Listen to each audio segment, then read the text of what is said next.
Everybody's carrying a bottle and sipping continuously because the marketing machines have done this to them. Excessive consumption of water, especially if it's done in small sips, will lead to swelling of the brain.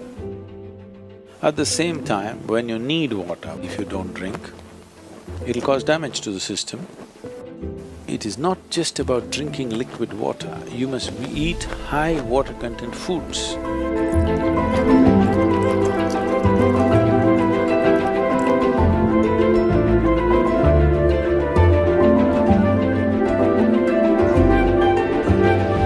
If you don't feel thirsty, if you don't drink water, nothing is going to happen, you're going to be fine. It's only in America, in cold climate, everybody's carrying a bottle and sipping continuously because the marketing machines have done this to them that they must drink lots of water. Excessive consumption of water, especially if it's done in small sips, body absorbs. When it absorbs, the sodium levels, which are very delicately balanced, will drop. The rest of the body also is affected but may not be so noticeable, but in the brain, sodium levels dropping will lead to swelling of the brain. This does not mean your brain is growing. It means… swelling means it's a kind of sickness, okay? Not expansion of the brain, it's swelling up because of lack of sodium content. So because there's not enough sodium, more water goes into the brain, trying to supply the required sodium to keep the balance. So more water in your brain means you will slosh. Psychological imbalances will come when you manage to absorb. See, if you drink lots of water at one go, body will decide how much to absorb, how much to throw out. But if you keep sipping through the day, body kind of gets deceived and tends to absorb more water than it should. But let's say right now you drink 2 liters of water, all of it is not going to go into the system. What is needed, it'll take, rest of it will be shunted out.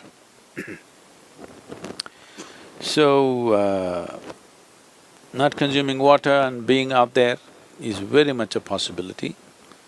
Nobody need to drink water simply because you think it's a good thing to do. When you feel thirsty, you must drink water just to ensure you're drinking enough. Drink 10% more than what you actually need, a couple of cups more, just to ensure that you don't drink less. If you're not the kind who is carrying a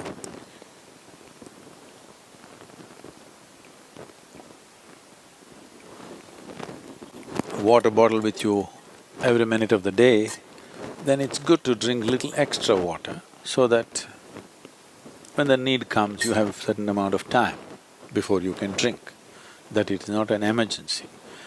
At the same time, when you need water, when you're thirsty, if you don't drink, it'll cause damage to the system. I would say, this may be very controversial, the medical fraternity will for sure protest on this, but they will come to it after maybe 20 years or 30 years.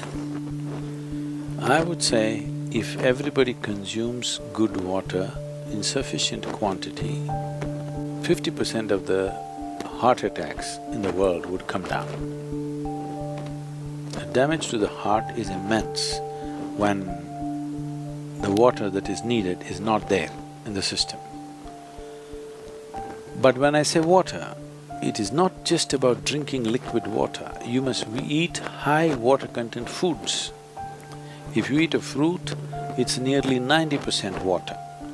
Vegetables and other things are over 70% water. Minimum 70% water content must be there in the food that you eat. So, very low water content food you eat and it goes and gets stuck in your… like concrete, it sits in your stomach. Now you drink water, that's not going to help. You must eat high water content foods. When you consume food, at least it must be level with the percentage of water content in your own body. So any food that you eat should be at least 70% water content. So this is why vegetables, fruits must be part of your diet so that it is there. Not consuming water in certain situations is okay, but if there is an indication of thirst, you must drink water.